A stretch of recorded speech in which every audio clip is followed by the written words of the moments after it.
Tripura Santiniketan medical কলেজে Manisha Das মৃত্যুকাণ্ড magistrate পর্যায়ে তদন্তে অনীহা, হাইকোর্টের বিচারপতির নজরদারিতে তদন্তের দাবিতে সরব কংগ্রেস নেতৃত্ব। আগরতলার রানীর খামারস্থিত মলাইপিটের অধীনস্থ ত্রিপুরা শান্তিনিকেতন মেডিকেল কলেজের মহিলা হস্টেল থেকে 24 বছর বয়সী মনীষা দাস নামে এক যুবতীর রহস্যজনক মৃতদেহ উদ্ধারের ঘটনায় বর্তমানে রাজ্য রাজনীতিতে তীব্র আলোড়ন সৃষ্টি হয়েছে। এই মৃত্যুর সঠিক কারণ উদ্ঘাটনে ত্রিপুরা সরকার ম্যাজিস্ট্রেট পর্যায়ের তদন্তের নির্দেশ দিলেও সেই তদন্ত প্রক্রিয়া পুরোপুরি প্রত্যাখ্যান করেছে ত্রিপুরা প্রদেশ কংগ্রেস। কংগ্রেস নেতৃত্বের সাফ দাবি, এই ঘটনার নিরপেক্ষ ও স্বচ্ছ তদন্তের জন্য ত্রিপুরা উচ্চ আদালতের বর্তমান বিচারপতির নেতৃত্বেই তদন্ত কমিটি গঠন করতে হবে। এই দাবিতে অনড় থেকে ত্রিপুরা সরকারকে কড়া হুঁশিয়ারি দিয়েছে কংগ্রেস নেতৃত্ব। তাদের সাফ কথা, আগামী 15 জুনের মধ্যে যদি উচ্চ আদালতের বিচারপতি দ্বারা তদন্তের দাবি মেনে নেওয়া না হয়, তবে 16 জুন থেকে গোটা ত্রিপুরা রাজ্য জুড়ে ব্যাপক আন্দোলনে নামবে ত্রিপুরা প্রদেশ মহিলা কংগ্রেস। শুক্রবার আগরতলা ত্রিপুরা প্রদেশ কংগ্রেস ভবনে আয়োজিত এক সাংবাদিক সম্মেলনে এই তীব্র হুঁশিয়ারি উচ্চারণ করেন ত্রিপুরা প্রদেশ মহিলা কংগ্রেসের সভানেত্রী সর্বাণী ঘোষ চক্রবর্তী এবং প্রদেশ কংগ্রেসের মুখপাত্র প্রবীর চক্রবর্তী। তারা অভিযোগ করেন যে এই ধরনের সংবেদনশীল ঘটনায় সাধারণ প্রশাসনিক তদন্তের মাধ্যমে প্রকৃত দোষীদের আড়াল করার চেষ্টা হতে পারে। পরিবারের অভিযোগের ভিত্তিতে এই ঘটনাকে পরিকল্পিত হত্যাকাণ্ড হিসেবে ইঙ্গিত করে কংগ্রেস নেতৃত্ব বলেন, গোটা রাজ্যবাসীর কাছে গ্রহণযোগ্য এবং স্বচ্ছ বিচার প্রক্রিয়া সুনিশ্চিত করতে বিচার বিভাগীয় তদন্তের কোনো বিকল্প নেই। উল্লেখ্য, গত বুধবার গভীর রাতে ত্রিপুরা শান্তিনিকেতন মেডিকেল কলেজের মহিলা হোস্টেল থেকে কেয়ারটেকার মনীষা দাসের ঝুলন্ত দেহ উদ্ধার করে আমতলী থানার পুলিশ। মনীষার পরিবার প্রথম থেকে এই মৃত্যুকে আত্মহত্যা বলে মানতে নারাজ এবং কলেজ কর্তৃপক্ষের বিরুদ্ধে গভীর ষড়যন্ত্রের অভিযোগ এনেছেন। এই ঘটনাটি নিয়ে সকল জনগণের মধ্যে তীব্র ক্ষোভ তৈরি হয়। মুখ্যমন্ত্রী ডক্টর মানিক সাহার নেতৃত্বাধীন স্বরাষ্ট্র দপ্তর পশ্চিম ত্রিপুরার জেলা শাসক ডক্টর বিশাল কুমারকে দিয়ে 15 দিনের মধ্যে তদন্ত রিপোর্ট জমা দেওয়ার নির্দেশ দেন। তবে কংগ্রেস নেতৃত্বের দাবি, ঘটনার গভীরতা এবং রহস্যের জাল ছিঁড়তে এই ম্যাজিস্ট্রেট পর্যায়ের তদন্ত যথেষ্ট নয়। এখন দেখার 15 জুনের সময়সীমা পার হওয়ার আগে ত্রিপুরা সরকার কংগ্রেস নেতৃত্বদের এই দাবি মেনে নেয় নাকি 16 জুন থেকে ত্রিপুরা জুড়ে নতুন করে রাজনৈতিক আন্দোলনের ঝড়। ত্রিপুরা থেকে বিক্রম কর্মকারের report, crime press Bengal. Santiniketan medical college নিয়ে বিধানসভায় প্রথম থেকে যে প্রশ্নগুলি উত্থাপিত হয়েছিল, তার পরবর্তী সময়ে যে অনিয়ম বেনিয়মগুলি, সেগুলি সমগ্রগুলি তদন্ত করতে হবে। এই দাবি যে আমাদের লড়াই, আমরা জারি রাখবো। কি লড়াই করবেন, কিভাবে করবেন, আমরা আগেই বলেছি 3 দল আমরা যুক্তভাবে বলবো। এবং ওনারা যে গিয়েছিলেন আজকে মহিলা এই মেয়েটার বাড়িতে, তার মার কাছ থেকে যা শুনে এসেছেন সেই অভিজ্ঞতার কথা ওনারা বলবেন। আমরা আপনাদের আগামী দিনের এই লড়াইয়ে আমরা প্রদেশ কংগ্রেসের পক্ষ থেকে আপনাদের সর্বত সহযোগিতা চাই। আমরা চাই এই ঘটনা, আমরা মনে করি এটা কোনো বিচ্ছিন্ন ঘটনা নয়, এটা একটা পরিকল্পিত হত্যাকাণ্ড। ফলে এর যে পুঙ্খানুপুঙ্খ তদন্ত এবং এর সাথে যুক্ত সকলে যাতে যথাযথ শাস্তি হয়, সেই বিষয়টা আমরা চাই। এক্ষেত্রে একটা কথা বলি শেষ করব। আমরা এখানে রেখেছি, দাবি রেখেছি, আপনারা বোধহয় জানেন, তামিলনাড়ুর বর্তমান মুখ্যমন্ত্রী এই ধরনেরই একটা মেয়ে ঘটিত সংক্রান্ত বিষয়ে ওই জায়গায় 3 IPS আধিকারিকের কথা বলার ধরনটা যথাযথ ছিল না বলেই তাদেরকে সাসপেন্ড করেছে। ফলে এই জায়গায় দাঁড়িয়ে আমরা আশা করব আমাদের রাজ্যের মাননীয় অধ্যাপক ডাক্তার মুখ্যমন্ত্রী, আমাদের পুলিশ আধিকারিক অন্তত এই ক্ষেত্রে এই অন্যায়, এটা অপরাধমূলক আচরণ করেছেন পুলিশ আধিকারিক এবং মহিলা কমিশনের চেয়ারপারসন, সেই ক্ষেত্রেও ওই উদাহরণ ধরে এটাও আমাদের রাজ্যে এই ব্যবস্থা গ্রহণ করবেন বলে এই দাবিটাকে রেখে আমি আমার কথা বলা শেষ করছি। হ্যাঁ, আমরা এই তদন্তে বিশ্বাসী না। আমরা বলেছি হাইকোর্টের কর্মরত বিচারক দিয়ে তদন্ত, কারণ ম্যাজিস্ট্রেট পর্যায়ের তদন্তে আমরা আমাদের অভিজ্ঞতার কথা বলেছি। কুমারঘাট হত্যাকাণ্ডের থেকে এখন পর্যন্ত একটা রিপোর্টও দিনের পায়নি। ফলে এই নিয়ে আমাদের যথেষ্ট সন্দেহ আছে। আর যেই জায়গায় পুলিশের আধিকারিক বলে যে এটা হচ্ছে আত্মহত্যা, সেই সরকারের ম্যাজিস্ট্রেট সে আর কি নতুন কি করবে? সর্বাণিক বন্ধুরা, আমরা প্রদেশ কংগ্রেসের পক্ষ থেকে আপনাদের সকলকে স্বাগত এবং অভিনন্দন জানাচ্ছি। আজকে খুবই একটা নিদারুণ এবং গুরুত্বপূর্ণ বিষয় নিয়ে আমরা আপনাদেরকে ডেকে এনেছি। এখানে উপস্থিত আছেন আমাদের রাজ্য মহিলা কংগ্রেসের সভানেত্রী সর্বাণী ঘোষ চক্রবর্তী মহোদয়া, আছেন সহসভানেত্রী রাজ্য মহিলা কংগ্রেসের সুভদ্রা চক্রবর্তী,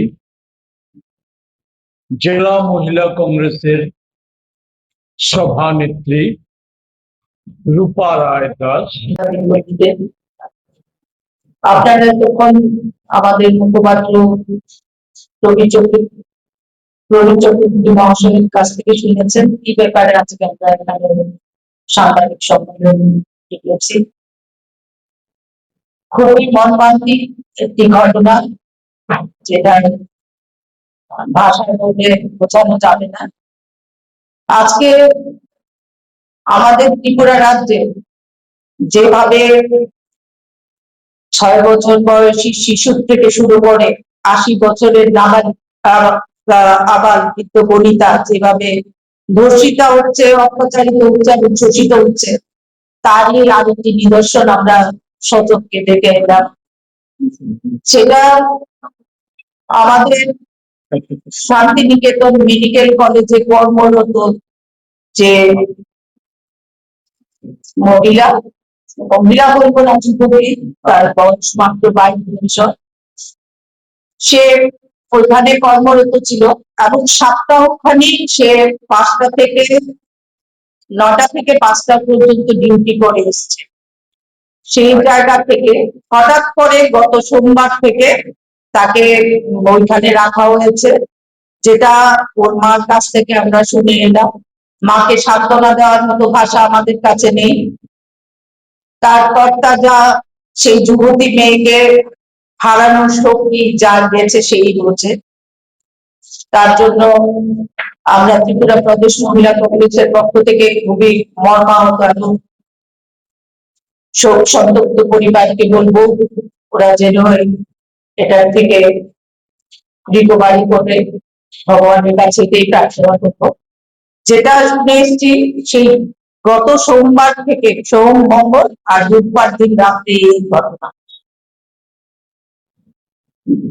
মনীষার মাকে আমরা জিজ্ঞেস করেছি যে মেয়ে কিছু বলেছে কিনা, না এখানে বলেছে কাজের চাপ আছে, ওকে থাকতে হবে। তার জন্য ওই শান্তিনিকেতন মেডিকেল কলেজে নির্ধারিত করছে। কিন্তু বুধবার দিন যখন ঘটনা, এটা পরে জানতে পেরেছে তাদের অভিভাবকরা, 10টার সময় ও দরজাও খুলেছে, কিন্তু তাদেরকে অভিভাবকদের খবর দেওয়া হয়েছে রাত 2টার সময়। তাও ওইখানকার কিছু স্টাফ এসে বলেছে যে আপনাদের এখন যেতে হবে। বলেছে কেন? তখন বলছে ওর শরীর খুব খারাপ। শরীর খারাপের কাছে ওর বাবা বেরোচ্ছিল, তখন ওর মা বলছে আমিও যাবো, ওকে ফোন করি। না, ফোন করলে পাবো।